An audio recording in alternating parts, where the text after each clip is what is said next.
یہ ہے میرے پاس پوتر بائبل، آپ اس کو دیکھ رہے ہوں گے۔ اس کے اندر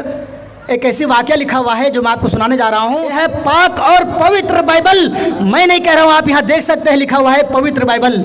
آپ اس کا پہلا چیپٹر کھولیں گے، پہلا چیپٹر جیسے قرآن کریم کو کھولنے کے بعد ہم پڑھتے ہیں بسم اللہ الرحمن الرحیم الحمدللہ رب العالمین الرحمن الرحیم مالک یوم الدین ایاک نعبد و ایاک نستعین۔ میرے بھائیو، ایسا ہی جب آپ پوتر بائبل کا پہلا چیپٹر کھولیں گے، لکھا تو ہے پاک اور پوتر، یعنی اتنا پوتر ہے کہ اس کے اندر کوئی گڑبڑ نہیں مل سکتا یا آپ گڑبڑ نہیں پائیں گے۔ لیکن اسی پوتر بائبل کے اندر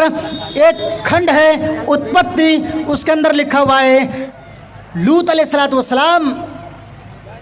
کے قوم کے لوگوں کو جب اللہ رب العالمین نے دھسا دیا، زمین کے اندر گاڑ دیا، تو یہ لوگ جو ہے وہاں سے چلے، لوط علیہ السلام اور اس کی دو بیٹی۔ حالانکہ ایسا نہیں ہے، آپ قرآن اٹھائیے تو لوط علیہ السلام کا قصہ ملے گا کہ لوط علیہ السلام کے گھر میں فرشتے آئے مہمان بن کر کے، لیکن لوط علیہ السلام کے قوم کے لوگ اتنے بدکماش لوگ تھے کہ وہ مرد کے ساتھ صحبت کیا کرتے تھے۔ میرے بھائیوں، قوم کے لوگوں کو پتہ چلا کہ لوط علیہ السلام کے گھر بڑے اچھے نوجوان، خوبصورت نوجوان آئے ہوئے ہیں۔ وہ لوگ آ کر کے لوط علیہ السلام کے گھروں کے اندر انٹری ماری، دستک دی، دروازہ کھٹکھٹایا۔ لوط علیہ السلام نے دروازہ کھولا، جیسے ہی دیکھا کہ میرے قوم کے لوگ ہیں، وہ ایک دم گھر کے اندر انٹری کرنی چاہیے، پرویش کرنا چاہا۔ حضرت لوط علیہ السلام نے اسے روکا کہ میرے بھائی، یہ ہمارے مہمان ہیں، ہمیں معلوم ہے کہ تم مرد کے ساتھ یہ صحبت کر رہے ہو اور تم اس مقصد سے آئے ہو کہ میرے گھر مہمان آئے ہوئے ہیں، یہ اللہ کا مہمان ہے، یہ میرا مہمان ہے جو میرے گھر آئے ہوئے ہیں۔ میرے بھائی، تم میرے گھر داخل نہیں ہو سکتے، پرویش نہیں کر سکتے، انٹری نہیں کر سکتے۔ میرے بھائیوں، قوم کے لوگوں نے نہیں مانی، وہ ایک دم کل حضرت لوط علیہ السلام کے گھر کے اندر گھس جاتے ہیں۔ اللہ رب العالمین سے لوط علیہ السلام دعا کرتے ہیں، اللہ نے فوراً جبرائیل علیہ الامین کو بھیجا اور کہا کہ جبرائیل جاؤ لوط علیہ السلام کو کہہ دو کہ تمہارے جو گھر کے لوگ ہیں ان کو لے کر کے باہر نکل جاؤ۔ گھر کے لوگوں سے مراد یہ ہے کہ جو تمہارے اوپر ایمان لائے ہیں ان کو لے کر کے تم نکل جاؤ، چاہے وہ تمہارے بچے ہو، تمہاری بیوی ہو، یا جو ادر لوگ ایمان لے آئے ہیں ان کو لے کر کے نکل جاؤ۔ لوط علیہ السلام کی ایک بیوی جو کافرہ تھی، جو مشرک تھی، اللہ رب العالمین سے لوط علیہ السلام دعا کرتے ہیں، اللہ یہ بھی میری بیوی ہے۔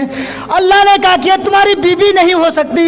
یہ تمہاری بیوی نہیں ہے، اگر یہ تمہاری بیوی ہوتی تو تمہارے اوپر ایمان لے آتی۔ اے لوط، تم اپنی جو تمہارے اوپر ایمان لے آئے ہیں اس کو لے کر کے نکل جاؤ۔ لوط علیہ السلام نکل گئے میرے بھائیوں، لیکن پاک اور پوتر بائبل جب میں پڑھتا ہوں تو اتپتی کے اندر یہ لکھا ہوا ہے کہ لوط علیہ السلام کے سارے لوگ جو ہے ختم ہو گئے۔ لوط علیہ السلام کی صرف دو بیٹیاں رہ گئیں، دو بیٹیوں کو لے کر کے لوط علیہ السلام نکل گئے۔ ایک غار میں پہنچے، ایک پہاڑ میں پہنچے۔ پہاڑ میں پہنچنے کے بعد لوط علیہ السلام کی دو بیٹیاں آپس میں مشورہ کر رہی ہے، کیا کہ اے میری بہن، بڑی بہن چھوٹی بہن کو بول رہی ہے، اے میری بہن،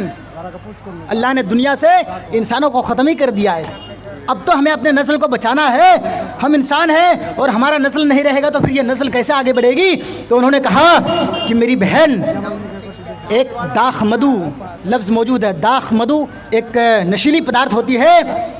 اس میں لکھا ہوا ہے بائبل کے اندر کہ داخ مدو کو گھولا گیا گلاس کے اندر، اور بڑی بہن کہتی ہے چھوٹی بہن سے کہ میں اپنے پتا کے پاس جاؤں گی رات میں اور یہ داخ مدو پلا کر کے میں اس کے ساتھ صحبت کروں گی، اس سے بچے پیدا ہوں گے، پھر ہمارا نسل جو ہے بڑھے گا۔ نعوذ باللہ من ذالک۔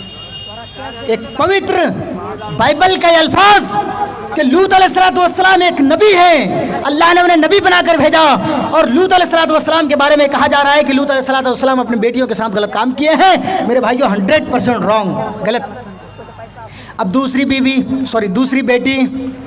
جو دوسری ان کی بیٹی تو لوط علیہ السلام کی پہلے بڑی بیٹی تو رہ کر کے آئی، دوسری بیٹی انہوں نے بھی داخ مدو کے گلاس کے اندر گھولی، اور گھولنے کے بعد وہ اپنے پتا کے پاس لے کر کے گئی، اور پتا کے پاس جانے کے بعد رات میں صحبت کرتی ہے، پھر اس سے کہ نسل ٹھہر جاتا ہے، حمل ٹھہر جاتا ہے، اور حمل ٹھہرنے کے بعد دو بہن کی کوکھ سے دو اولاد پیدا ہوتا ہے، اور دو اولاد پیدا ہونے کے بعد یہ پوری نسل انسانیت بڑھی ہے۔ میرے بھائیوں، پاک اور پوتر بائبل تو ہو سکتا ہے، آپ کی لکھی ہوئی کتاب اور آپ کا لکھا ہوا الفاظ میں کیسے مان لوں جب تمہاری گرنتھوں کے اندر ایسی ایسی باتیں لکھی ہوئی ہیں؟ میرے بھائیوں، اس کو آپ پڑھیے تو اس کے اندر سے ایک ادھیائے کو نکال دیا گیا ہے،